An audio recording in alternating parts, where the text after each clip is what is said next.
Hello, this is Haizhen Log number 71 or 72. So it's been a little while since I've been on here, and I took a nice little break. It was really nice because in that time, a lot of different things happened, and overall, it was about taking action. 2.5 months ago or so, where I started, I was in a space of working on building up this project, Haizhen. And as I was moving through that, one of the realizations that I had was that I needed some help. Initially, I thought about help more along the lines of like help doing things. So setting up email sequences and all of that. And when I thought about building an online business or building something that I can put out to other people, I was thinking from the perspective of all of these different things that I had to do, just kind of like lining it up.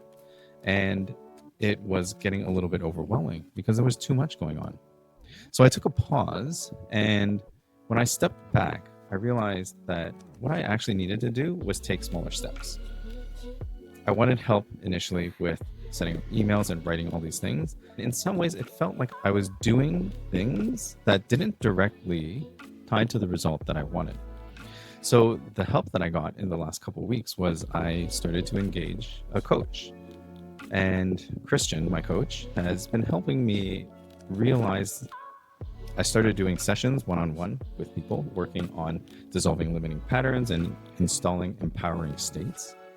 And then from there, and from our conversation, there was just a discussion around what I needed to actually do. What turned out happening is just before like mid-August, I had my first coaching session, and I was talking about, okay, like I want to give myself a month. I have a total of 5 sessions so that I can experiment and understand what the way of doing that work looks like, and also like getting in front of people and having that experience. I gave myself a month, and within the first week after that session, it just like the action just felt like I felt ready to take the action. And it was an interesting shift to move from inaction to action. For me, it looked like a lot of overthinking, a lot of kind of structuring and looking at ideas, looking at them again, and then putting up barriers, which was like, I need a website, I need an email sequence, I need to make videos, I need to promote and do all of these things, where actually what needed to happen was just me saying, hey, like I'm offering these sessions. Is there anyone interested? This is what it is. What happened was I put it into a group chat as well as onto Instagram, and I had people reach out. And the people that had reached out fulfilled that 5 quota that I was looking to do. I started using Freeform with sticky notes and all of this to stay organized. And I had mapped out the whole month. I put like 1 sticky note for each day. And I was thinking about putting individual, like, okay, maybe this day I'll do this task, and this day I'll do this other task. And what I saw was like, in the span of half a week, I had reached out, I put myself out there. People had turned back to me and said, I'm interested.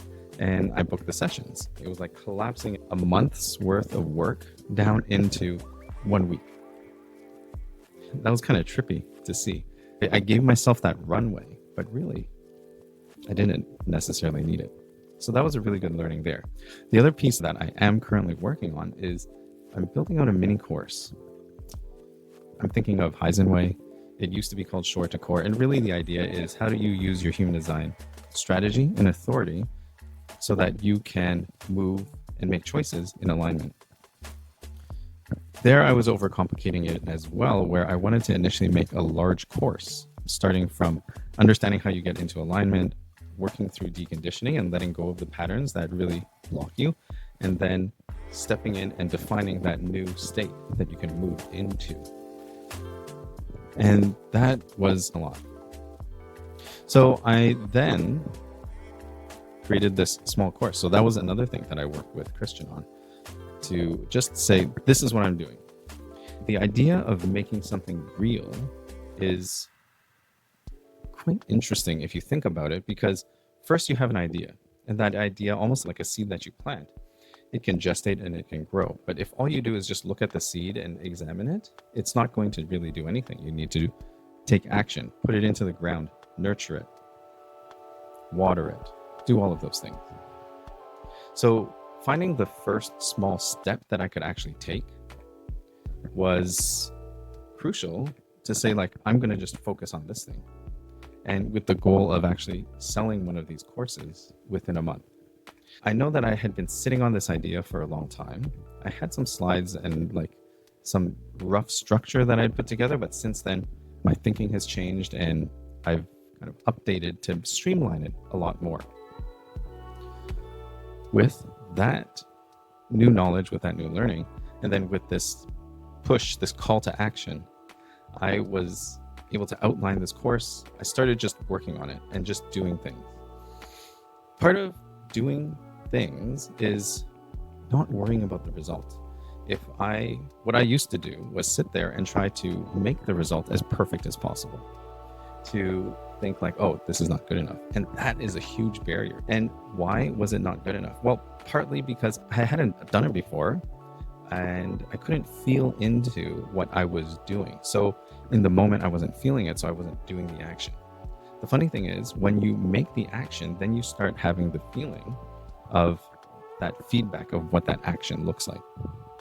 And that's part of the program as well, because like you have this cascade of feeling, meaning, action. And usually if we think linearly, we think feeling leads to meaning, leads to action.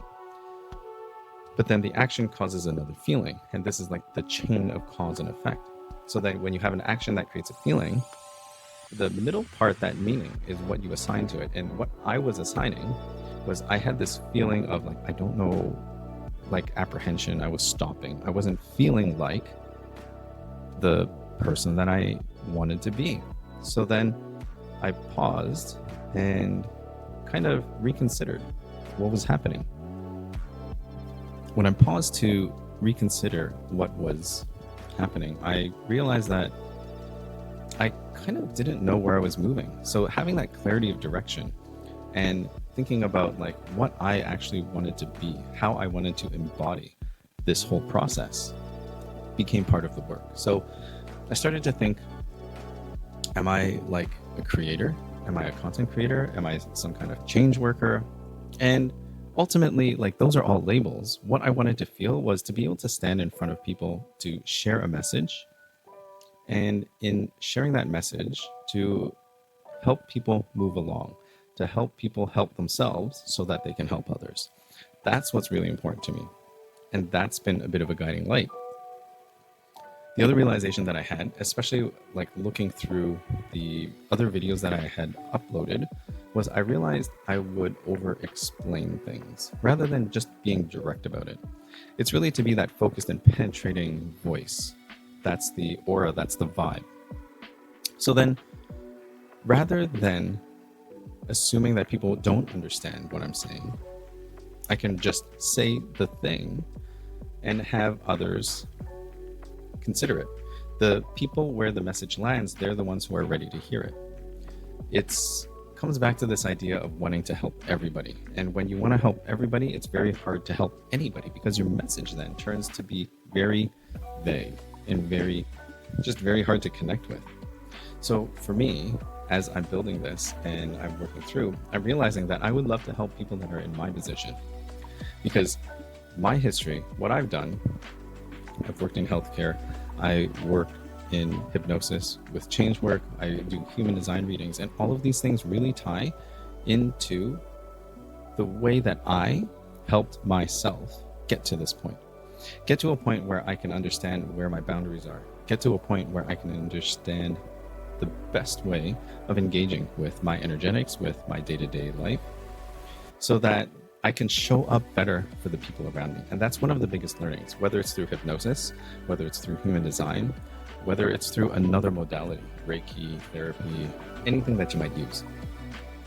The important thing there is to create space, because if you have no space, you won't be able to hold others. And if you're really passionate about helping others, it then becomes so important to help yourself. The utility of a cup is the space that it holds. If a cup had no space, it wouldn't be able to hold any water. So think about that the next time you are getting ready to step out into whatever it is that you do. If you're helping other people, if you are in a service industry, sometimes it's very difficult when other people are coming with all of these things that they're holding on to. If your cup is full, you won't be able to hold any space for them. So take some time for yourself and do something fun, like purchasing a microphone that has LED lights, just because that's how I want to engage in these videos. So until the next time, thank you for your attention.